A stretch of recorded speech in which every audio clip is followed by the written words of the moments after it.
قال الله تعالى في كلامه المجيد: أعوذ بالله من الشيطان الرجيم. بسم الله الرحمن الرحيم. والذين آمنوا به وعزروه ونصروه واتبعوا النور الذي أنزل معه أولئك هم المفلحون. صدق الله العلي العظيم. وقال نبينا عليه الصلاة والتسليم: لا يؤمن أحدكم حتى أكون أحب إليه من والده وولده والناس أجمعين. صدق رسوله النبي الأمين. سبحان ربك رب العزة عما يصفون وسلام على المرسلين والحمد لله رب العالمين. اللهم صل على سيدنا محمد وعلى آل سيدنا محمد وبارك وسلم. اللهم صل على سيدنا محمد وعلى آل سيدنا محمد وبارك وسلم. اللهم صل على سيدنا محمد وعلى آل سيدنا محمد وبارك وسلم.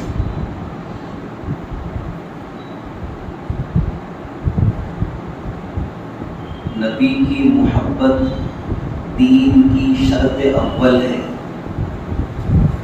نبی کی محبت دین کی شرط اول ہے.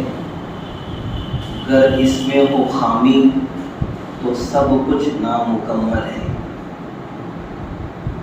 حضور پاک صلی اللہ علیہ وآلہ وسلم کی ذات مبارکہ اتنی بلند ہے، اتنی عالی مرتبت ہے. حضور پاک علیہ السلام کا تذکرہ مبارکہ کرنا بھی عبادت ہے، سننا بھی عبادت ہے. حضور کا تذکرہ کرنا بھی عبادت ہے، سننا بھی عبادت ہے. بلکہ آگے بڑھ کے ہم یوں کہیں کہ وہ چیزیں جو نبی سے نسبت رکھتی ہیں، وہ چیزیں جو نبی سے نسبت رکھتی ہیں، ان چیزوں کا تذکرہ بھی عبادت ہے. کیوں؟ اس لیے کہ نبی سے نسبت رکھنے والی چیزوں کا تذکرہ بھی حقیقت میں نبی کا تذکرہ ہے.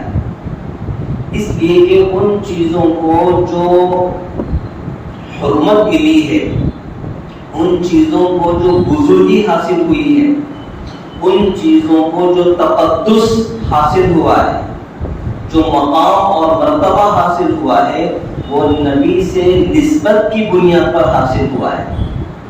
تو جو چیزیں نبی سے نسبت رکھتی ہیں، ان چیزوں کا تذکرہ کرنا بھی عبادت ہے. نبی کی ذات مبارکہ کا تذکرہ کرنا بھی عبادت ہے، اور نبی سے نسبت رکھنے والی چیزوں کا تذکرہ کرنا بھی عبادت ہے. یہ مقام اور مرتبہ ہے آقا علیہ الصلوۃ والتسلیم کا.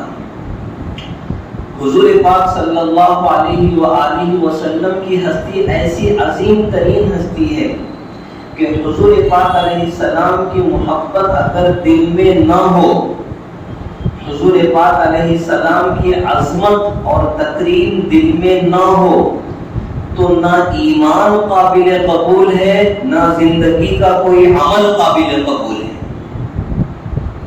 قرآن مجید نے صاف طور پر کہا ہے کہ وہ لوگ جو اللہ کے نبی کے پیچھے نماز پڑھتے ہوں، وہ لوگ جو اپنے آپ کو ایمان والا ہوں، اپنے آپ کو مسلمان ہوں یہ دعویٰ کرتے ہیں، اور وہ یہ کہتے ہیں کہ ہم بھی نبی پر ایمان رکھتے ہیں، لیکن ان کے دلوں میں نبی سے محبت قائم نہیں ہے مضبوطی کے ساتھ، تو قرآن نے فیصلہ سنا دیا ہے وما ہم بمؤمنین، ایسے لوگ مومن ہے ہی نہیں، ان کے ایمان کا انکار کرتا ہے قرآن کریم۔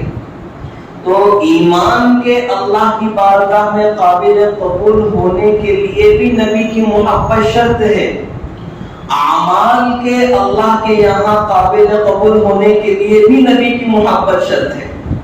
نبی کی عظمت، نبی کی محبت، نبی کا ادب اور احترام، نبی سے سچی محبت اور نبی کے نصرت اور مدد اور نبی کی اتباع کے بغیر نہ ایمان مکمل ہے نہ اعمال قابل قبول ہے۔ یہ چیزیں یاد رکھنی چاہیے۔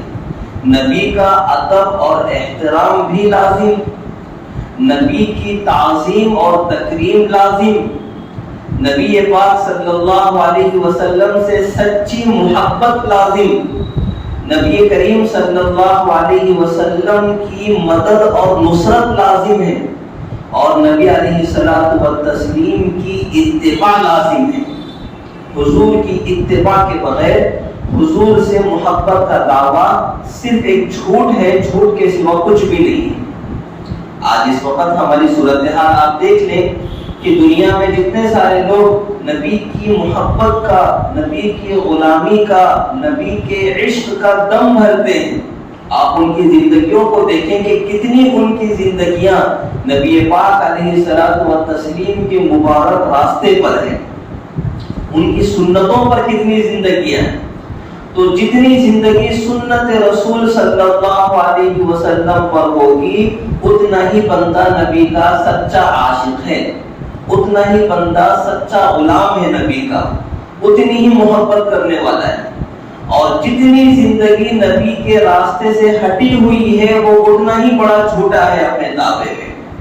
یہاں سے پتہ چلتا ہے کہ کون نبی کا غلام ہے اور کون نبی کا جو ہے غلام نہیں ہے، بلکہ ایک جھوٹا تابعدار ہے۔ تو یہ چیزیں ضروری ہے۔ قرآن مجید کی آیت میں نے آپ کے سامنے پڑھی ہے، قرآن مجید نے کہا فَالَّذِينَ آمَنُوا بِهِ وَعَزَّرُوهُ وَنَصَرُوهُ وَاتَّبَعُوا النُّورَ الَّذِي أُنزِلَ مَعَهُ أُولَٰئِكَ هُمُ الْمُفْلِحُونَ، جو لوگ نبی پر ایمان لائیں، نبی کی تعظیم اور تکریم کریں، نبی کی مدد اور نصرت کریں، اور نبی کے ساتھ جو نور اللہ نے اتارا ہے قرآن مجید کی شکل میں، سنت رسول کی شکل میں، اس کی اتباع کریں۔ وَاتَّبَعُوا النُّورَ الَّذِي أُنزِلَ مَعَهُ، قرآن نے فیصلہ فرمایا اولئک هم المفلحون، کہ یہی لوگ حقیقت میں کامیاب ہونے والے ہیں، یہی لوگ حقیقت میں کامیاب ہونے والے ہیں۔ قرآن مجید میں آپ کو معلوم ہے اللہ نے حضرت آدم علیہ السلام سے لے کر حضور پاک صلی اللہ علیہ وآلہ وسلم تک دنیا میں نبیوں کا سلسلہ اللہ نے جاری فرمایا ہے، اور سارے نبی دنیا میں اس مقصد سے آئے ہیں کہ انسانوں کو ان کے خالق سے جوڑ دیں، انسانوں کو ان کے پیدا کرنے والے ان کے مالک سے جوڑ دیں۔ بندوں کو رب سے جوڑنے کے لیے سارے پیغمبر دنیا میں تشریف لائے ہیں، سب کا مقصد یہی تھا۔ تو بندہ رب سے جڑ جائے، تو بندہ رب سے جڑ جائے، اس کا فارمولا کیا ہے، اس کا طریقہ کار کیا ہے؟ قرآن مجید ہم سے کہتا ہے قل ان کنتم تحبون اللہ فاتبعونی یحببکم اللہ، فاتبعونی یحببکم اللہ، کہ اللہ رب العالمین فرماتے ہیں کہ اے نبی آپ ان سے کہہ دیجئے کہ اگر تم اللہ سے محبت کا دعویٰ کرتے ہو، اللہ سے جڑنے کا دعویٰ کرتے ہو، اللہ کی محبت کا دم بھرتے ہو، تو کس طرح سے تم ثابت کرو گے کہ تم اللہ سے محبت کرتے ہو، اور کس طرح سے اپنے آپ کو اللہ کی محبت کے تم قابل بناؤ گے؟ تم اپنے دعوے کو بھی ثابت کرو اور اپنے آپ کو اللہ کی محبت کے قابل بھی بناؤ۔ یہ کس طرح کرو گے؟ اللہ رب العالمین فرماتے ہیں فاتبعونی، دنیا کے سارے لوگوں سے کہہ دو کہ میری اتباع کرو، نبی کی اتباع کرو، نبی کے راستے پر چلو۔ اتباع کہتے ہیں اتباع کا لفظ بنا ہے طبیعتن سے، عربی زبان میں طبیعتن سے یہ لفظ بنا ہے۔ طبیعتن کہتے ہیں وہ چھوٹا سا بچڑا جو گائے کا بچہ ہوتا ہے، تو جب پیدا ہوتا ہے، پیدا ہونے کے بعد چھوٹا سا ہوتا ہے نا، تو وہ اپنی ماں کے پیچھے پیچھے چلتا ہے، جہاں اس کی ماں جاتی ہے وہ بغیر سوچے سمجھے اپنی ماں کے نقش قدم پر چلتا ہے، جہاں جا رہی ہے وہاں جاتا ہے، جہاں ٹھہرتی ہے وہاں رک جاتا ہے، چلنا شروع کرتی ہے تو پھر یہ بھی چلنا شروع کرتا ہے۔ تو گائے کے اس بچڑے کو عربی میں کہتے ہیں طبیعتن، طبیعتن کہ یہ اپنی ماں کے پیچھے پیچھے چلتا ہے، تو اسی سے لفظ بنا ہے اتباع، پیچھے چلنا، نقش قدم پر چلنا۔ تو آقا مدنی محمد عربی صلی اللہ تعالی علیہ وآلہ وسلم کا جو نقش قدم ہے، جو آپ کا اسوہ ہے، جو آپ کا آئیڈیل ہے، جو آپ کا طریقہ کار ہے، ایک سچا مسلمان وہ ہوتا ہے، ایک سچی محبت کرنے والا وہ ہوتا ہے جو بغیر سوچے سمجھے حضور کے نقش قدم پر خود کو ڈال دے، نفع نقصان کی پرواہ کیے بغیر، کہ میں اگر نبی کے طریقے پر چلوں گا تو مجھے فائدہ ہوگا یا نقصان ہوگا، لوگ میرے قریب ہوں گے یا لوگ مجھ سے دور ہوں گے، میرا بزنس آگے بڑھے گا یا میرا بزنس ٹھپ ہو جائے گا، سارے دنیا کے جھمیلوں سے بے پرواہ ہو کر اپنے آپ کو نبی کے حوالے کر دینا، یہ ہے محبت کا تقاضا، یہ ہے اتباع کا تقاضا نبی سے۔ تو ایسا ہی بندہ صحیح معنی میں محب رسول، عاشق رسول ہونے کے لائق ہوتا ہے۔ تو قرآن مجید نے کہا فَاتَّبِعُونِی، اللہ کی محبت کے قابل اس وقت بنو گے، اللہ سے تمہارا جوڑ اس وقت ہوگا، اللہ سے تمہاری محبت قائم اس وقت ہوگی جب تم میری اتباع کرو گے۔ تو یہاں پر فیصلہ سنا دیا گیا کہ جو اتباع کریں گے اولئک ھم المفلحون، یہی لوگ کامیاب ہونے والے ہیں۔ تو نبی کی محبت دین کی شرط اول ہے، اگر اس کے اندر کسی بھی قسم کی خامی ہوگی تو ایمان بھی نامکمل ہے، اعمال بھی نامکمل ہے۔ اب نبی سے محبت تو ہونی چاہیے اور ہر ایمان والا نبی سے محبت کرتا ہے۔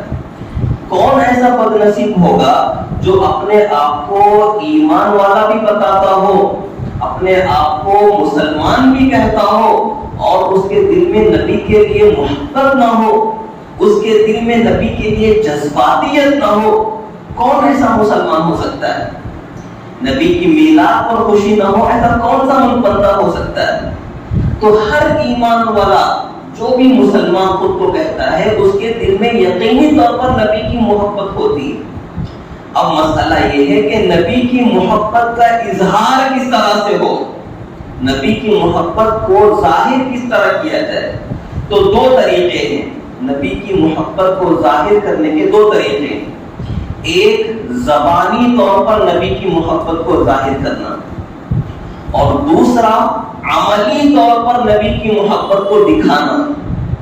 کبھی تقاضا ہوتا ہے کہ زبانی طور پر نبی کی محبت کو بتایا جائے، کبھی تقاضا ہوتا ہے کہ نبی کی محبت کو عملی طور پر کر کے دکھایا جائے۔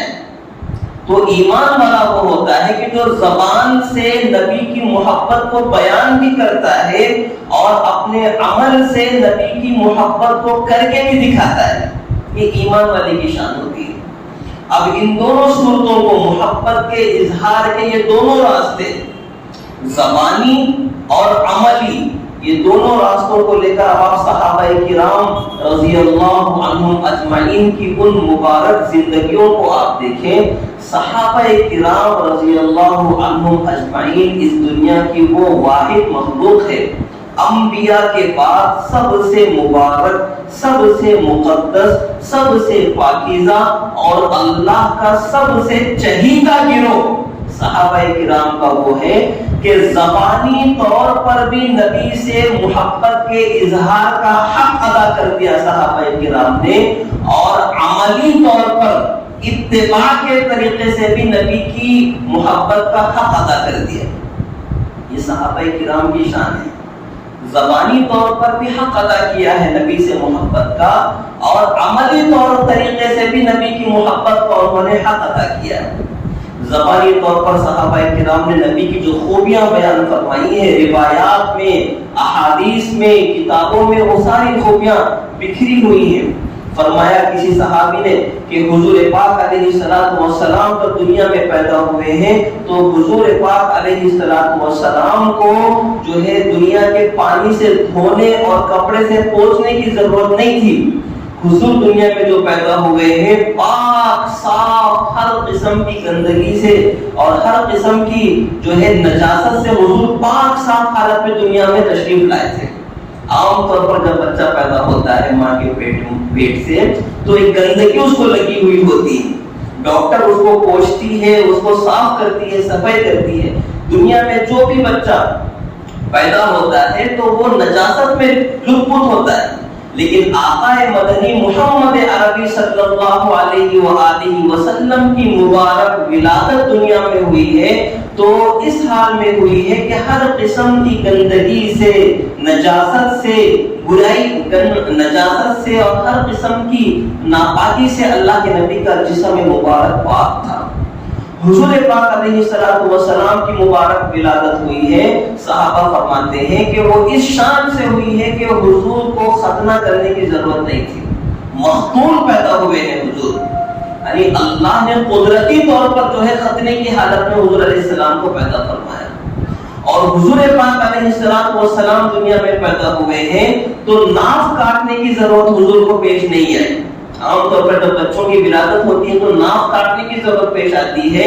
اللہ نے اپنے حبیب کو دنیا میں بھیجا تو اس شان سے بھیجا ہے حضور علیہ السلام کو اللہ نے کہ ناف کٹے ہوئے تھے حضور علیہ السلام۔ اور فرماتے ہیں کہ اللہ کے حبیب محمد پاک صلی اللہ علیہ وآلہ وسلم دنیا میں پیدا ہوئے ہیں تو حضور کے ساتھ ایک نور دنیا میں ظاہر ہوا تھا جس سے ساری کائنات روشن ہو گئی تھی، جس سے کائنات روشن ہو گئی تھی۔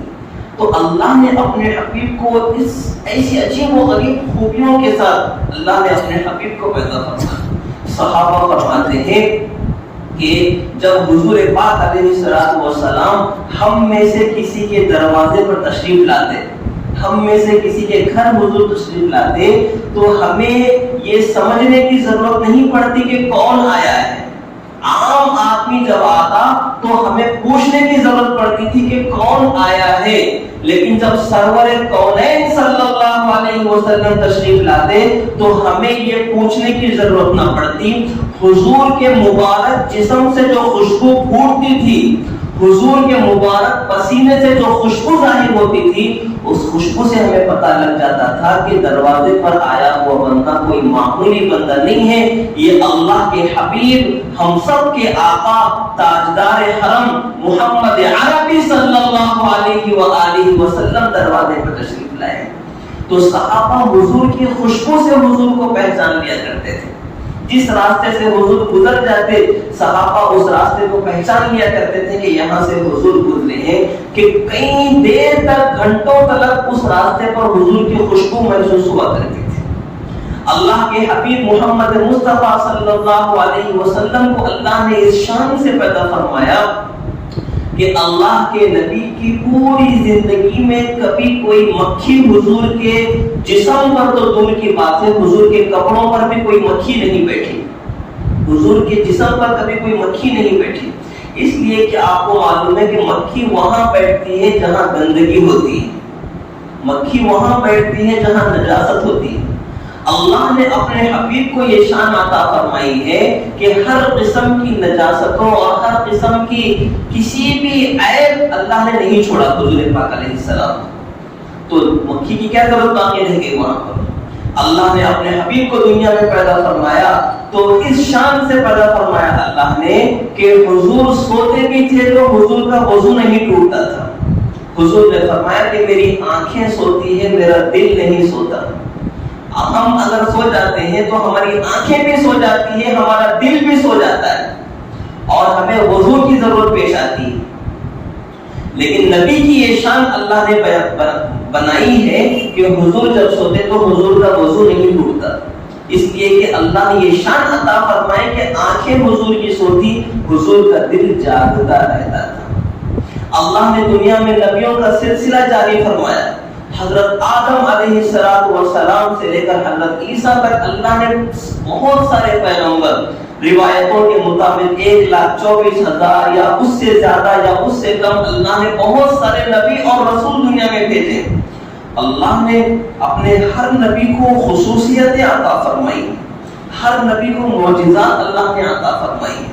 حضرت ابراہیم علیہ السلام کو اللہ نے خلیلیت کا مقام عطا فرمایا ہے، حضرت موسیٰ علیہ السلام کو اللہ نے اپنا کلیم بنایا، کلیم اللہ کا شرف اللہ نے حضرت موسیٰ کو عطا فرمایا۔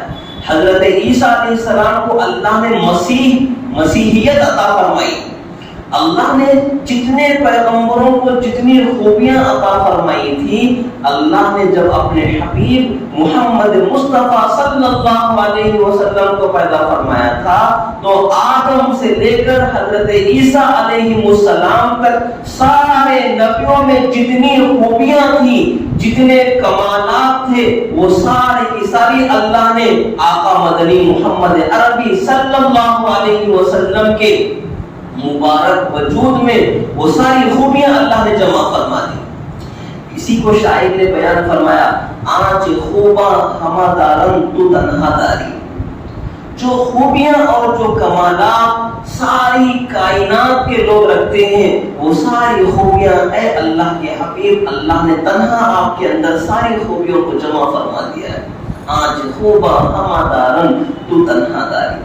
اور اسی بنیاد پر اللہ نے یہ مقام اور مرتبہ عطا فرمایا ہے حضور علیہ السلام کو کہ شاعر کہتے ہیں کہ بعد از خدا بزرگ تو یہ قصہ مختصر، کہ اللہ کے بعد اگر کوئی ذات ہے جو قابل احترام ہو، جو لائق اتباع ہو، جو محبت کے، عظمت کے، شرف کے، کرامت کے حقدار ہو، تو وہ آپ علیہ السلام کی ذات ہے، محبت کے قابل۔ تو اللہ کے بعد اگر کسی کا مقام و مرتبہ ہے تو وہ حضور کی پاک ذات ہے۔ بعد از خدا بزرگ تو یہ قصہ مختصر۔ تو زبانی طور پر جب بیان کیا ہے، ایک صحابی نے حضور کی شان بیان فرمائی تو کہا کہ تمہارا ایک سورج ہے، میرا ایک سورج ہے، تمہارا ایک سورج ہے، میرا ایک سورج ہے۔ تمہارا سورج جب نکلتا ہے تو ڈوب بھی جاتا ہے، لیکن میرا سورج جو نکلا ہے، طلوع ہوا ہے تو ڈوبتا ہی نہیں۔ میرا سورج جو نکلتا ہے تو ڈوبتا ہی نہیں۔ تمہارا سورج نکلتا ہے تو جب غروب ہو جاتا ہے شام کے وقت تو اندھیرا ہو جاتا ہے، لیکن میرا جو سورج ہے، میرا نبی، وہ ایسا ہے کہ عشاء کے بعد بھی اس کی روشنی جاری رہتی ہے، عشاء کے بعد بھی اس کی روشنی جاری رہتی ہے۔ تو تمہارا ایک سورج ہے اور میرا ایک سورج ہے، تمہارا سورج نکلتا ہے تو ڈوب جاتا ہے، میرا سورج نکلنے کے بعد ڈوبنے کا نام و نشان ہی نہیں۔ اس کی روشنی پھیلتی جا رہی ہے، پھیلتی جا رہی ہے، پھیلتی جا رہی ہے اور پوری دنیا کو روشن کرتی جا رہی ہے۔ ایمان کی روشنی سے، ہدایت کے نور سے پوری دنیا کو منور کرتی جا رہی ہے اس کی روشنی۔ تو صحابہ کرام نے یہ تعریفیں کی ہیں حضور علیہ السلام کی، ان خوبیوں کو بیان فرمایا۔ کسی صحابی نے حضور کی جو ہے شان بیان فرمائی تو فرمایا حضور کا چہرہ مبارک کو 14ویں رات کے چاند سے تشبیہ دی کہ جس طرح 14ویں رات کا چاند ہوتا ہے کہ اتنا خوبصورت اور اتنا روشن ہوتا ہے، ایک ٹھنڈی سی روشنی دیکھنے والے کو دیتا ہے، آنکھوں کو ٹھنڈک سی محسوس ہوتی ہے، دل کو ایک عجیب سا سکون حاصل ہوتا ہے 14ویں رات کے چاند کو دیکھنے سے۔ صحابی فرماتے ہیں کہ حضور پاک علیہ السلام کو اس شان سے اللہ نے دنیا میں ظاہر فرمایا ہے کہ 14ویں رات کا چاند حضور کے چہرے مبارک کے مقابلے میں کچھ بھی نہیں ہے، 14ویں رات کا چاند بھی کچھ بھی نہیں ہے۔ اتنی ٹھنڈک اور اتنی نورانیت اور اتنی محبت حضور کے اس مبارک چہرے سے ٹپکتی تھی۔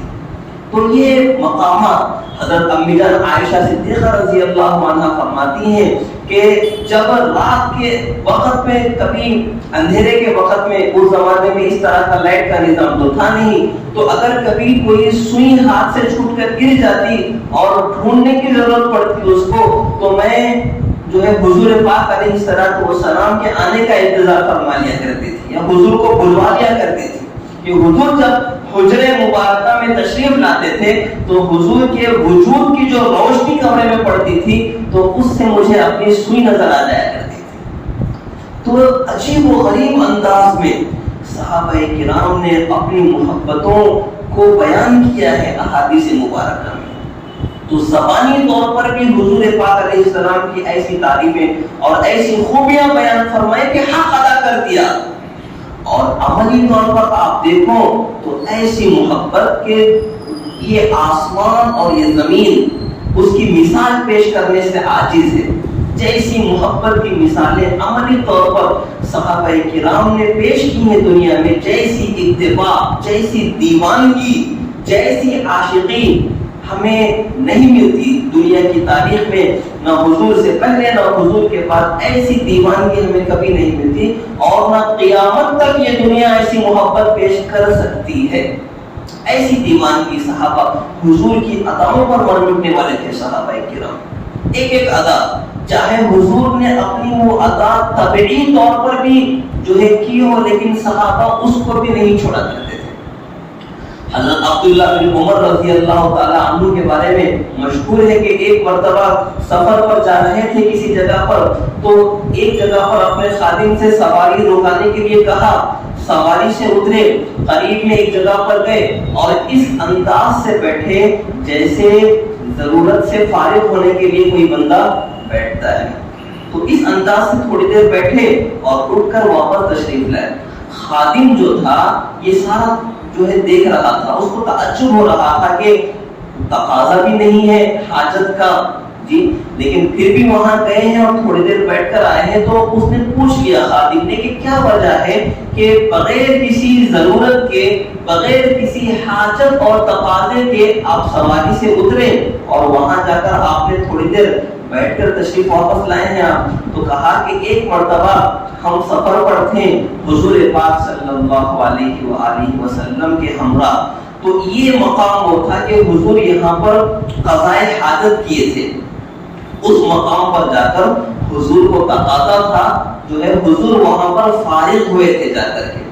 آج میں یہاں سے گزر رہا ہوں، اگرچہ حضور میرے ساتھ نہیں ہے، لیکن مجھے یہ دل میرا برداشت نہیں کر رہا تھا کہ میں اس راستے سے گزروں، اور جس جگہ پر حضور کچھ دیر کے لیے بیٹھے تھے، اگرچہ حضور اپنی قضائے حاجت کے لیے وہاں پر بیٹھے تھے، میں وہاں بیٹھے بغیر گزر جاؤں یہ میری محبت گوارا نہیں کر رہی تھی، اس لیے میں نے یہ ادا حضور کی اپنائی ہے۔ حضور نے تو طبعی طور پر یہ ادا اپنائی تھی، لیکن میں جو ہے عاشقی کے جو ہے دیوانگی میں وہ ادا اپنا رہا ہوں۔ یہ صحابہ کرام کی عملی محبتیں تھیں، یعنی جو باتیں حضور نے عملی نمونے دیے تھے صحابہ کو، وہ تو صحابہ کرتے ہی تھے۔ ایک صحابی ہے کہ انہیں کسی مقام پر جو ہے کافروں کے درمیان بات چیت کے لیے جانا پڑا، تو وہاں پر جو ہے پانی پینے کی ان کو ضرورت پیش آئی، تو جب پانی ان کے سامنے پیش ہوا تو وہ بیٹھ کر سنت طریقے کے مطابق پانی پینے لگے۔ تو کسی کہنے والے نے ان کو توجہ دلائی کہ جس مقام پر آپ ہیں یہاں اس طرح سے پینے کو عیب سمجھا جاتا ہے، دنیا کے بڑی طاقتور حکمرانوں کے سامنے، سپر پاور طاقتوں کے سامنے آپ بات چیت کے لیے آئے ہیں، اور ایسے بڑے بڑے بادشاہوں کے سامنے اس طرح بیٹھ کر پانی پینا جو ہے عیب سمجھا جاتا ہے، اس لیے کہ یہ لوگ کھڑے ہو کر پانی پینے کو پسند کرتے ہیں۔ تو وہ صحابی جو تھے اللہ کے نبی کے، وہ بالکل بے چین ہو گئے اور غیرت آ گئی ان کو، اور اس غیرت کے عالم میں انہوں نے یہ کہا کہ اَأَتْرُكُ سُنَّةَ حَبِيبِي بِهَذِهِ الْحُمَقَةِ، کہ کیا ان بے وقوفوں کی وجہ سے میں اپنے حبیب محمد مصطفیٰ صلی اللہ علیہ وسلم کے طریقے کو چھوڑ دوں؟ ان بے وقوفوں اور نادانوں کی وجہ سے کیا میں میرے نبی کے طریقے کو چھوڑ دوں؟ یہ مجھ سے کیسے ہو سکتا ہے؟ تو صحابہ کرام اتنے غیرت مند تھے نبی کے طریقوں کے معاملے میں، نبی کی اتباع کے معاملے میں اتنے غیرت مند تھے۔ آج ہماری غیرتیں تو ہم نے بیچ دی ہیں۔ کتنے سارے لوگ ہیں جو صرف اس بنیاد پر کہ پولیٹیکل لیڈر ناراض نہ ہو، اس بنیاد پر دین کو چھوڑ دیتے ہیں۔ کہ اگر میں یہاں دینداری بتاؤں گا، اگر میں یہاں پر سنت کے طریقے کو اپناؤں گا، اگر میں یہاں پر ایک صحیح مسلمان بننے کی کوشش کروں گا، تو یہ جو غیر مسلم لیڈر ہے میں ان کو راضی نہیں کر پاؤں گا، ان کی نظروں میں اپنا مقام نہیں بنا پاؤں گا۔ صرف اس بنیاد پر لوگ دین کو چھوڑ دیتے ہیں، لوگ نبی کے طریقے کو چھوڑ دیتے ہیں، نام ان کے مسلمانوں جیسے ہیں لیکن ان کے دل بالکل بھی مسلمانوں جیسے نہیں ہیں، ان کی حرکتیں بالکل بھی مسلمانوں جیسی نہیں ہیں۔ تو آج غیر مسلموں کو خوش کرنے کے لیے اور ان کی ناراضگی سے بچنے کے لیے اتنا جو ہے ہم اہتمام کر رہے ہیں کہ دین کو ہم نے چھوڑ دیا ہے، نبی کے طریقوں کو ہم چھوڑنا آسان ہو گیا ہمارے لیے۔ اور یہ لوگ بڑی شان سے کہتے ہیں کہ یہ جو ہے یہ ایسی چیزیں ہیں، یہاں پر دینداریاں کام نہیں آتے، یہاں پر جو ہے مسلمان پانا کام نہیں آتا، اس طرح کے الفاظ بھی لوگ کہہ دیتے ہیں۔ وہ کس منہ سے اپنے زبان سے یہ کافرانہ جملے، یہ مشرکانہ جملے، یہ باغیانہ جملے وہ اپنی زبانوں سے نکال رہے ہوتے ہیں۔ تعجب ہوتا ہے کہ ایک مسلمان ہے اور ایک مسلمان ہوتے ہوئے ایسے گندے جملے اپنی زبان سے نکالتا ہے۔ تو تعجب ہوتا ہے لوگ کہ دنیا کو خوش کرنے کے لیے ہم نے اللہ کی ناراضگی مول لی، اللہ کے نبی کو ہم نے رسوا کر دیا، چھوڑ دیا نبی کے طریقوں کو ہم نے صرف دنیا کی شان شوکت حاصل کرنے کے لیے، دنیا کی واہ واہ حاصل کرنے کے لیے عجیب و غریب قسم کی حرکتیں اس وقت میں جو ہے ایسے وہ مسلمان کر رہے ہیں جو دنیا کے معاملوں میں پڑے ہوئے ہیں۔ اسی لیے محبت کا تقاضا یہ ہے کہ چاہے عبادات ہو، چاہے معاملہ ہو، چاہے سیاست ہو یا تجارت ہو، دنیا کا کوئی بھی میدان ہو، ایک مسلمان کے لیے سب سے اہم چیز یہ ہوتی ہے کہ جو طریقہ میرے نبی نے اپنایا ہے، جو تعلیم میرے نبی کی ہے، وہ تعلیم میری غیرت ہے، میں اس کے مقابلے میں کسی طرح کا کوئی کمپرومائز نہیں کروں گا، کوئی سمجھوتا نہیں، نبی کے مقابلے میں کوئی سمجھوتا نہیں۔ ایک ایمان والے کی جو ہے ایمانی غیرت کا یہ تقاضا ہوتا ہے۔ اسی لیے جو ہے آپ دیکھیں صحابہ کرام میں ایک صحابی عبداللہ بن حذافہ رضی اللہ تعالیٰ عنہ، روم کے ساتھ جو ہے جنگ ہو رہی تھی اسلامی لشکر کی، تو اس جنگ میں یہ قید ہو گئے، رومیوں کے ہاتھوں چڑھ گئے اور انہوں نے قید کر لیا۔ رومی بادشاہ نے جب عبداللہ بن حذافہ رضی اللہ عنہ کو دیکھا تو یہ اس کو پسند آ گئے۔ حضرت عبداللہ بن حذافہ جس طرح سے نوجوان تھے، بڑے طاقتور تھے اور ہر قسم کی جو ہے بہترین نظر آ رہے تھے اس کو، تو اس کی ارادے اس کے بدل گئے اور اس نے ایک پیشکش کی حضرت عبداللہ بن حذافہ رضی اللہ عنہ کے سامنے، ایک پیشکش اس نے کی اور یہ کی کہ میں تجھے اپنا وزیر بنانے کے لیے تیار ہوں، جو منسٹری تو چاہتا ہے میں تجھے منسٹری دے دوں گا اپنی۔ اتنا بڑا رومن امپائر ہے، اتنی بڑی حکومت ہے، دنیا کی سب سے بڑی سپر پاور طاقت ہے میری، تو جو منسٹری تم چاہو گے میں دینے کے لیے تیار ہوں، میری سلطنت کا جو حصہ تم چاہو گے میں تمہیں دینے کے لیے تیار ہوں، اور پھر اس کے اوپر سے میری بیٹی ہے، میں اپنی بیٹی کو تمہارے نکاح میں دے دوں گا، میں تم سے اپنی بیٹی کی شادی کرانے کے لیے تیار ہوں، اور اپنی سلطنت میں سے جو تم چاہو حصہ دینے کے لیے تمہیں تیار ہوں، بس شرط یہ ہے کہ تم اسلام کو چھوڑ دو، تم نبی کی غلامی کو چھوڑ دو۔ اتنی بڑی پیشکش کوئی معمولی پیشکش نہیں تھی۔ اس وقت جو رومن امپائر تھا جو ہے یہ کوئی معمولی، اس وقت میں جس طرح لوگ امریکہ جو سپر پاور طاقتیں ہیں دنیا کی، کہ ان سے ٹکر لینے کے لیے بھی جو ہے دنیا کی دوسری حکومتیں ڈرتی ہیں کہ کون جانا ان کے نام پر، سپر پاور حکومتیں ہیں وہ ان کے نام پہ نہیں جانا، ہم ان سے دور رہ کے خوش رہ لینا۔ تو جس طرح آج کے زمانے میں یہ مقام اور مرتبہ ہے، تو اس زمانے میں اس سے بھی زیادہ مقام اور مرتبہ تھا، اس سے بھی زیادہ ہیبت تھی رومن امپائر کی۔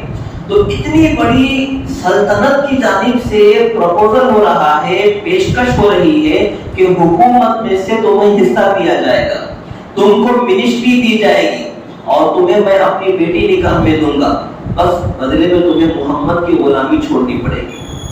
حضرت عبداللہ بن حذافہ رضی اللہ عنہ نے جب یہ الفاظ سنے تو ان کو غیرت آ گئی، حضرت عبداللہ بن حذافہ کو. انہوں نے کہا کہ اے رومی بادشاہ، تو صرف دنیا کے ایک حصے کا حاکم ہے، تیری حکومت صرف ایک محدود حصہ ہے. اگر پوری دنیا کا بھی تو حاکم ہوتا، پوری دنیا کے اوپر بھی تیری حکومت ہوتی، اور تو پوری دنیا بھی مجھے بدلے میں دے دیتا اور مجھ سے یہ مطالبہ کرتا کہ محمد کی غلامی چھوڑ دے، تو یہ پوری دنیا کی سلطنت کو بھی میں ٹھوکر مار دیتا، لیکن نبی کی غلامی کو میں کبھی نہ چھوڑتا. نبی کی غلامی چھوڑنے کے لیے میں کبھی تیار نہیں ہوں. تو صرف دنیا کے ایک حصے کا بادشاہ ہے، چھوٹی سی سلطنت ہے تیری، اور اس سلطنت کی تو لالچ دے رہا ہے. اگر پوری دنیا کا بھی حاکم ہوتا تو، اور پوری دنیا کی حکومت میرے قدموں میں لا کر ڈال دے، پھر بھی میں نبی کی غلامی چھوڑنے کے لیے تیار نہیں ہوں. اندازہ کریں یہ کیسی دیوانگی تھی نبی کی محبت کی، یہ کیسا جنون تھا کہ جان خطرے پہ، جان کے لالے پڑے ہوئے، اور سامنے اتنی بڑی پیشکش کہ آج کل ہمارا ایمان ہم جائزہ کر لیں کہ اگر کوئی منسٹر ہم سے یہ کہہ دے کہ جو ہے میں تمہیں اپنا پی اے بنا دوں گا، میں تمہیں اپنا پرسنل سیکریٹری بنا دوں گا، یا میں تمہیں جو یہ بنا دوں گا، میں تمہیں تو وہ بنا دوں گا، تو ہمارا ٹکنا مشکل ہے.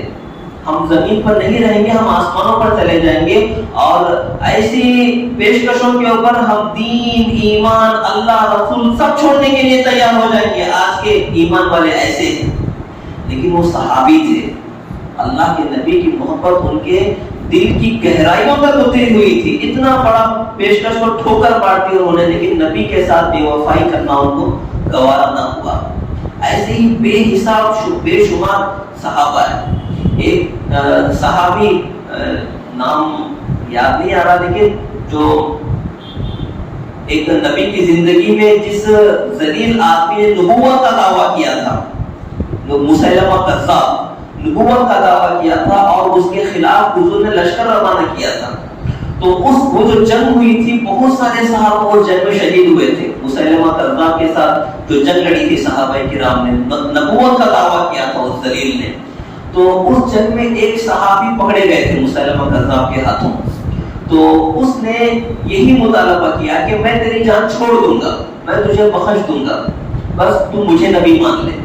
صحابی سے مطالبہ ہو رہا ہے کہ میں تیری جان بخش دوں گا، بس شرط یہ ہے کہ تو مجھے نبی مان لے، اور اگر مجھے نبی نہیں مانے گا تو میں تیرا ایک حصہ کاٹوں گا، ایک حصہ تیرا جسم سے میں الگ کروں گا.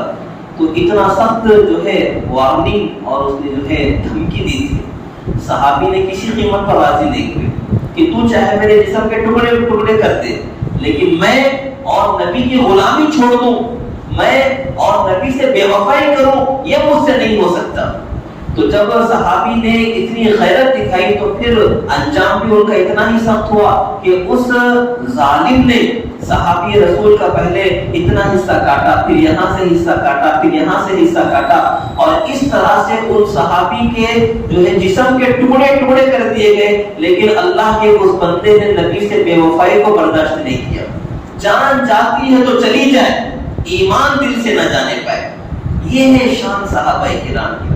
ایسی محبتیں پیش کی حضرت جو ہے خباب رضی اللہ تعالیٰ عنہ غالباً کہ جب وہ ایمان لائے تھے تو ان کا جو آقا تھا، وہ غلام تھے، ان کا جو آقا تھا تو ان کے اوپر اتنی سختیاں کیا کرتا تھا کہ آگ نیچے جلا کر کوئلوں کے اوپر پیٹھ کے اوپر ان کو لٹا دیتا تھا، اور جو ہے سینے کے اوپر پیر رکھ کر دباتا تھا.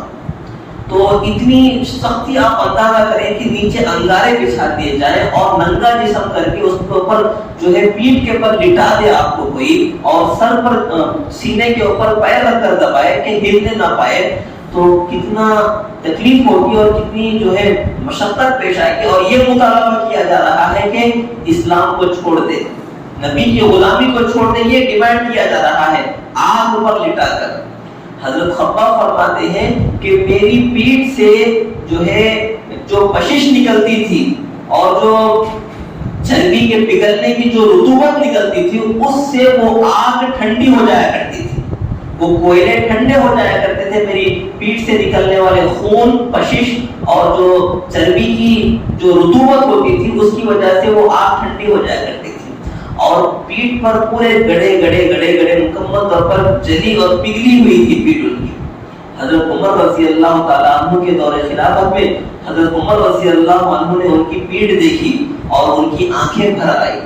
حضرت عمر فرمانے لگے کہ واللہ باللہ ایسی پیٹھ میں نے اپنی زندگی میں کبھی کسی کی نہیں دیکھی.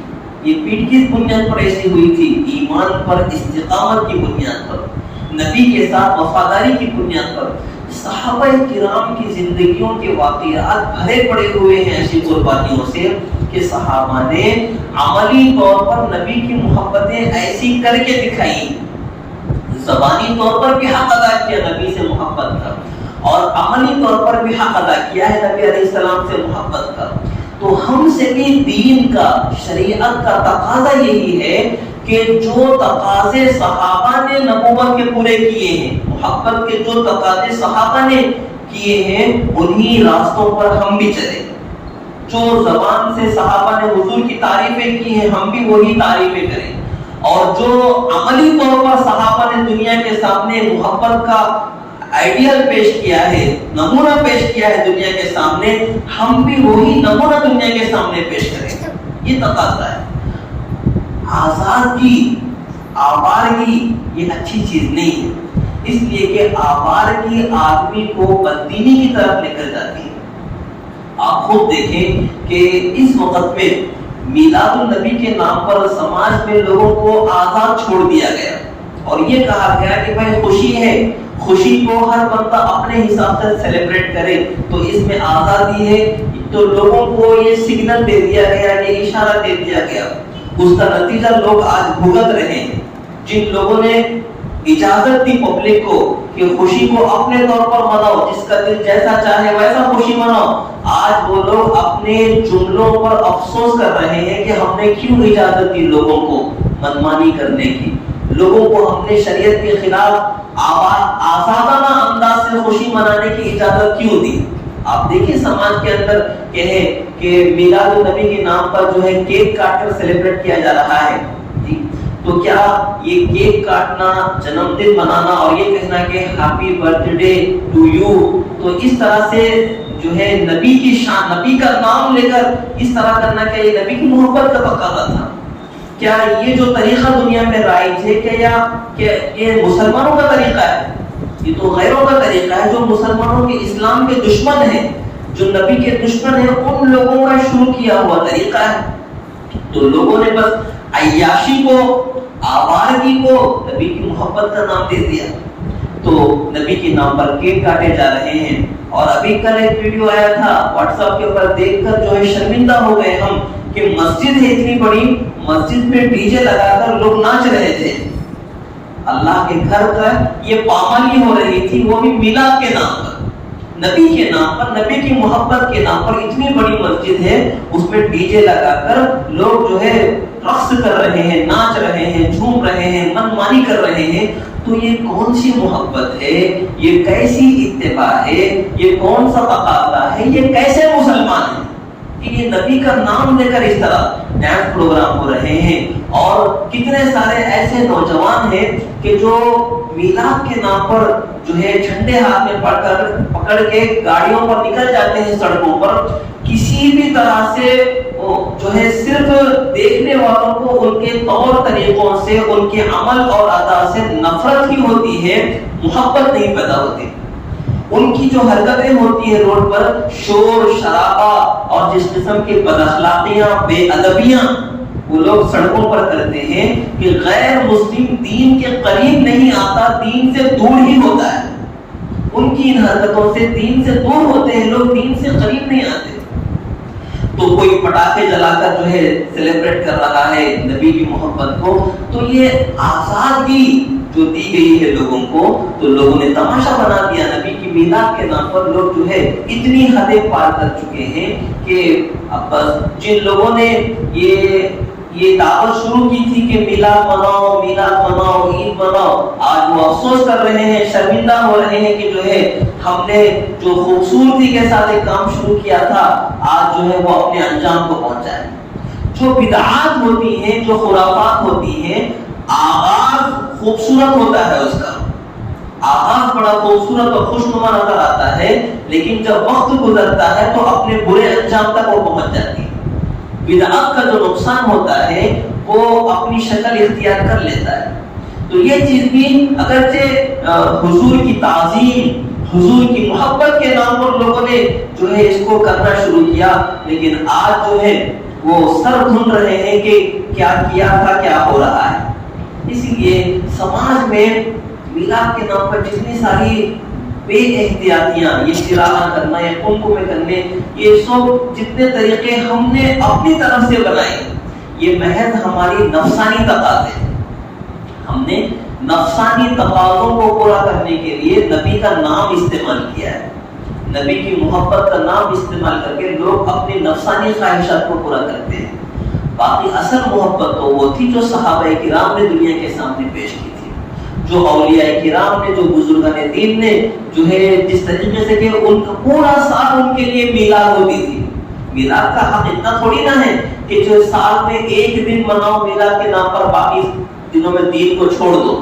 یہ تھوڑی نہ ہے نبی کا حق. نبی کا حق تو یہ ہے کہ سال کا ہر دن، سال کا ہر مہینہ، سال کا ہر دن، ہر لمحہ ایک مسلمان کی ہر ادا دنیا کے لیے میلاد کا پیغام ہونی چاہیے.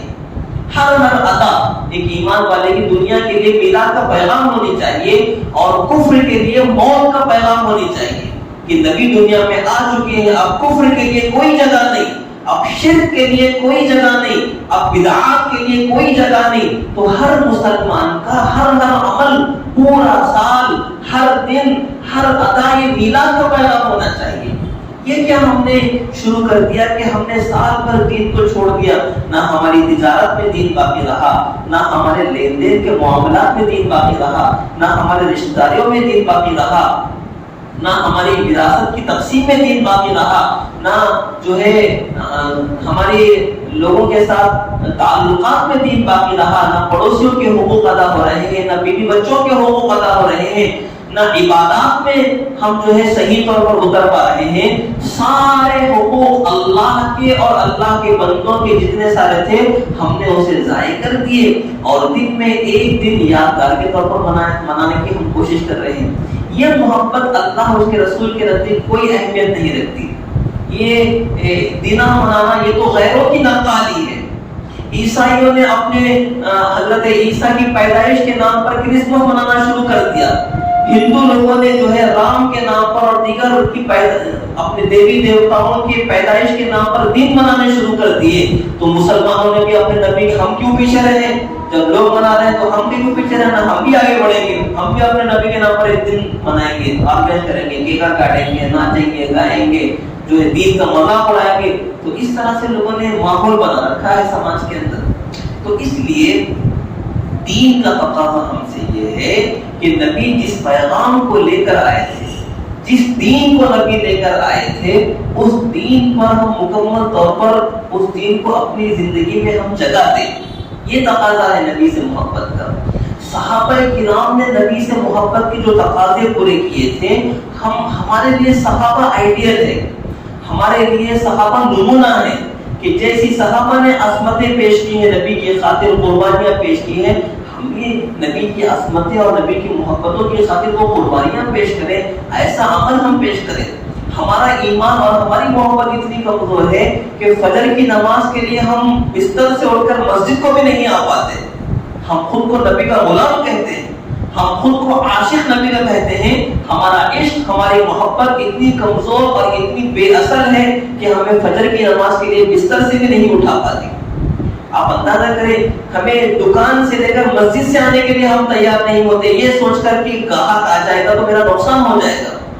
ہمیں اللہ اور اس کے رسول کی ناراضگی، اللہ رسول کے طریقوں کی بلی چڑھانے کے لیے ہم تیار ہیں، ٹھوکر مارنے کے لیے ہم تیار ہیں، لیکن جو ہے تقاضوں پر عمل کرنے کے لیے ہم تیار نہیں. تو جب دین کے تقاضے ہی ہم سے پورے نہیں ہو پاتے تو ہم کیسے اپنی محبت کا دعویٰ کریں گے اللہ کے رسول کے؟ اگر ہم مر جائیں دنیا میں اسی حالت میں تو کل قیامت کے دن کون سا منہ لے کر ہم اللہ کا سامنا کریں گے؟ اللہ کے نبی کا سامنا کون سا منہ لے کر ہم کریں گے؟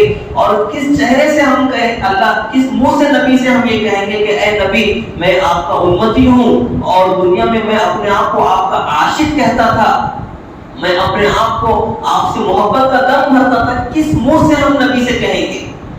نہ ہم فجر پڑھنے کے لیے تیار ہیں، نمازوں کی پابندی ہم سے ہوتی تھی۔ صحابہ کی شان تو یہ تھی کہ فرض نماز تو فرض نماز تھی، جو سنتیں اور جو نوافل نبی کو پڑھتے ہوئے دیکھے تھے، یہاں تک کہ تہجد کی نبی پابندی کرتے تھے، تو صحابہ کرام یہ چھوڑنے کے لیے بھی تیار نہیں تھے، صرف دیوانگی اور عشق کی بنیاد پر۔ اللہ رسول سے دیوانگی اور محبت ویسی تھی، تو وہ جو ہے اس طرح سے دنیا میں آباد ہو گئے، اور ہم نے صرف رسموں کو جو ہے دین بنا رکھا ہے، حقیقت کو ہم نے چھوڑ دیا ہے۔ صرف رسم و رواج ہمیں چاہیے کہ یہ رسم پوری کر لیں گے، یہ رسم پوری، رسمی چیزوں سے دین نہیں آتا، دین حقیقتوں کا مطالبہ کرتا ہے۔ اسی لیے اب دیکھیں اتنے سالوں سے لوگ میلاد کر رہے ہیں، میلاد کے نام پر محفلیں ہو رہی ہیں، پروگرام ہو رہا ہے، سننا ہو رہا ہے، سنانا ہو رہا ہے، جو ہے کتنے سارے کام لوگ کرتے ہیں میلاد کے نام پر، نبی کی محبت میں ڈوب کر جو لوگ کرتے ہیں۔ تو سوال یہ ہے کہ اتنے سالوں سے، اتنے مرتبہ، اتنی کوششوں کے باوجود دین میں ترقی کتنی ہوئی ہے، تعمیر کتنی ہوئی ہے ہماری، یہ غور کرنے کی بات ہے۔ اتنے سالوں سے جو ہے عشق رسول کی باتیں ہم سن رہے ہیں، میلاد ہم منا رہے ہیں، لیکن پھر بھی پنج وقت کا نمازی ہم نہیں بن پائے، پھر بھی ہمارے لین دین کے اندر اسلامی طریقہ نہیں ہے، سود خوری میں ہم پڑے ہوئے ہیں۔ کوئی قرضہ دیتا بھی ہے تو سود پر قرضہ دیتا ہے، لینے والا بھی سود پر قرضہ لے رہا ہے۔ کوئی ایسا بزنس مین جو اپنے بزنس کو آگے بڑھانا چاہتا ہو، اسے قرضے کی ضرورت ہے، وہ یہ نہیں چاہتا کہ بھائی قرضہ ان کے پاس سے مل رہا ہے لیکن وہ سود پر قرضہ لے رہے ہیں، تو میں سود پر قرضہ کیوں لوں؟ جتنا میرا کاروبار ہے، جتنی میری طاقت ہے، میں اسی پر چلتا رہوں گا، جب تک میرا ہاتھ نہیں کھلتا میں اسی طرح سے کاروبار کروں گا۔ لیکن نہیں، حرص، لالچ ایسی ہے کہ سود لینا ہے، لے لیں گے، بات کی بات، اللہ رسول کے حکموں کو بعد میں سوچیں گے، مرتے وقت میں سوچیں گے، لیکن ابھی سود پر لے لیں گے، کاروبار کو ڈیولپ کریں گے، پیسہ کمانے کی کوشش کریں گے۔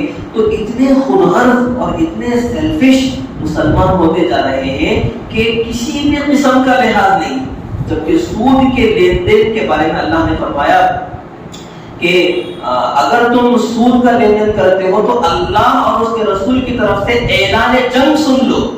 اللہ نے اعلان جنگ کیا ہے سود خوروں کے ساتھ، تو ہم کس بنیاد پر اتنی جرأت کرتے ہیں کہ بات کی بات دیکھیں گے، ابھی بس پیسے کی ضرورت ہے، سود پر مل جائے تو لے لیں گے، بات کی بات۔ تو یہ کیسی جرأت ہم کرتے ہیں کہ ہم یہ پسند نہیں کرتے کہ بھائی جیسی زندگی اللہ نے دی ہے اس پر گزارا کر لیں گے، لیکن سودی لین دین ہم نہیں کریں گے۔ یہ غیرت کی بات ہوتی ہے، جس کے اندر غیرت ہوتی ہے تو وہ بندہ کبھی سود خوری کی طرف نہیں جاتا۔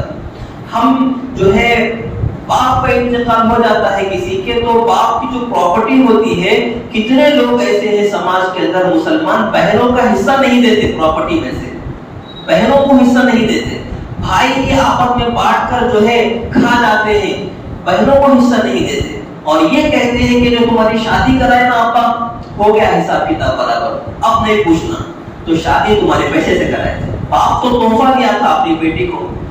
مال میراث ترکہ بنتا ہی اس وقت ہے جب باپ دنیا سے چلا جائے۔ میرا مال جب تک میں زندہ ہوں، یہ ترکہ اور میراث پراپرٹی بنتی ہی نہیں میری اولاد کے لیے، جب تک میں زندہ ہوں میری ہوتی ہے وہ پراپرٹی۔ جب میں مر جاؤں اب میرا جو چھوڑا ہوا مال ہے وہ میراث بنتا ہے اولاد کے لیے۔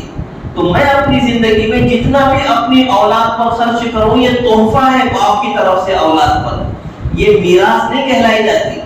یہ جہالت ہے جو ہم یہ سمجھتے ہیں کہ شادی کرا دیا باپ بیٹی کی تو اس کے میراث میں کوئی حصہ نہیں ہوگا، یہ جہالت کی بات ہے۔ باپ کے مرنے کے بعد اس کا جو مال ہوتا ہے وہ اب میراث بنتا ہے، اور اس چھوڑے ہوئے میراث میں جس طرح لڑکوں کا حصہ ہوتا ہے، بیٹوں کا حصہ جس طرح ہوتا ہے، بیٹیوں کا حصہ بھی اسی طرح سے ہوتا ہے۔ تو ہم مسلمان کہلاتے ہیں خود کو، لیکن میراث میں اپنی بہنوں کو حصہ دینے کے لیے ہم تیار نہیں ہیں۔ تو کتنا بھی شریف آدمی ہوتا ہے، یہاں آ کر جو ہے وہ ہلو سیڈ ہو جاتا کہ نہیں ان کو کوئی حصہ ان کو دے دیا نا، آپ سونا بنائے، شادی میں دعوت کرے، اتنی بڑی، اور کیا ہونا چاہتے ان لوگوں کو۔ تو شریف آدمی بھی، نمازی آدمی بھی اس طرح کی باتیں کرنے لگ جاتا ہے، دل میں خوف خدا ہی باقی نہیں رہا، تو معاملات ہمارے بالکل خراب ہوتے چلے جا رہے ہیں۔ اسی لیے تقاضا یہی ہے میلاد النبی کا کہ جن رستوں کو ہم نے چھوڑ دیا ہے ان رستوں پر چلنا ہم شروع کریں، جن چراغوں کو ہم نے بجھا دیا ہے انہی چراغوں کو پھر سے ہم روشن کریں تو روشنی ہوگی۔ تو یہ تقاضا کرتی ہے حضور کی میلاد یہ ربیع الاول کا مہینہ ہم سے کہ ہم اپنے نبی کی زندگی کو پڑھیں، ہم اپنے نبی کی تعلیمات کو سیکھیں اور سمجھیں اور ان طریقوں پر عمل کرنے کا ہم اہتمام کریں۔ یہ سماج کے جو اندھیرے ہیں ان سے باہر نکلے ہم۔ یہ سماج جو ہے یہ تو چاہتا ہی یہ ہے کہ اسلام کا جو نور ہے، اسلام کا جو چراغ ہے اس کو بجھانا چاہتا ہے۔ آپ کو معلوم ہے مارکیٹ اور جتنا بھی نظام بنا ہوا ہے یہ سارا کوئی اسلامی ماحول تو ہے نہیں، اسلامی نظام تو ہے نہیں، یہ مشرکین اور کافروں کا نظام بنایا ہوا ہے۔ جتنا بھی نظام اس وقت پہ بنا ہوا ہے، مارکیٹنگ کا ہو یا کوئی بھی نظام ہو، یہ سماج کی طرف سے بنایا ہوا ہے اور یہ غیر مسلموں کی جانب سے بنایا ہوا ہے۔ اور غیر مسلم کیا چاہتے ہیں؟ یریدون ان یطفئوا نور اللہ بافواہہم، یہ غیر مسلم مشرکین اور کفار اللہ کے نور کو مٹا دینا چاہتے ہیں۔ یریدون ان یطفئوا نور اللہ، اللہ کے نور کو بجھا دینا چاہتے ہیں۔ تو ظاہر سی بات ہے یہ ایسے ہی طریقے مارکیٹ میں لانچ کریں گے، ایسے ہی سماج بنانے کی کوشش کریں گے جو اسلام کے بالکل خلاف ہو، اسلام کے بالکل اگینسٹ ہو، ایسا ہی ماحول بنانے کی کوشش کریں گے۔ لیکن اللہ نے آگے کیا فرمایا؟ واللہ متم نورہ ولو کرہ الکافرون، اللہ اپنے نور کو پورا کر کے رہے گا چاہے یہ مشرکین کتنے بھی خفا ہوں، کتنے بھی ناراض ہو، لیکن اللہ اپنا دین پھیلا کر رہیں گے دنیا میں، اپنے نبی کے نور کو پھیلا کر رہیں گے اللہ دنیا میں، ہدایت کو عام کر کے رہیں گے اللہ دنیا کے اندر۔ تو سماج اندھیروں کو پھیلا رہا ہے، غیر مسلم سماج۔ ایمان والوں کا یہ ذمہ داری ہے، ایمان والوں سے اللہ کا اور اللہ کے نبی کا یہ تقاضا ہے کہ وہ ایمان کی روشنی کو پھیلانے کا کام کرے، نبی کے اخلاق کی روشنی کو پھیلانے کا کام کرے۔ نبی نے جو علم ہمیں عطا فرمایا ہے اس علم کو ہم سماج کے اندر عام کریں۔ دنیا میں جتنی جگہوں پر بھی مسلمان اسلامی نظام کو ظاہر کر رہے ہیں، ڈسپلے کر رہے ہیں، غیر مسلم دنیا امپریس ہے اور نبی کے دیے ہوئے نظام کو دیکھ کر لوگ اسلام قبول کر رہے ہیں، ایمان میں داخل ہوتے جا رہے ہیں۔ کیوں؟ اس لیے کہ ایسی پاکیزگی، ایسا انصاف اللہ کے نبی نے دنیا کو دیا ہے، دنیا کو ایسا انصاف اللہ کے نبی نے دیا ہے۔ تو جتنے ساری جگہوں پر مسلمان دنیا کے سامنے یہ نظام پیش کر رہے ہیں اسلام کا جو نبی کا کیا ہوا ہے، تو دنیا اس نظام کو دیکھ کر اسلام میں داخل ہوتی جا رہی ہے۔ تو ہمیں ضرورت ہے اس بات کی کہ ہم اللہ کی اس روشنی سے خود بھی فائدہ اٹھائیں اور اس نور کو پھیلانے کے لیے ہم محنتیں کریں، کوششیں کریں، اپنی ہمتیں باندھیں، اپنے آپ میں کھو کر رہ جانے سے ہم بچیں۔ ہمارے اوپر ذمہ داریاں بہت بڑی ہیں، اسی لیے اپنی ذمہ داریوں کو ہم محسوس کریں، تقاضوں کو ہم محسوس کریں اور صحابہ کرام کی جو ہے تعلیمات کی روشنی میں ہم آگے بڑھیں۔ اللہ پاک ہم سب کو کہنے سننے سے زیادہ عمل کی توفیق عطا فرمائے۔ وما توفیقی الا باللہ۔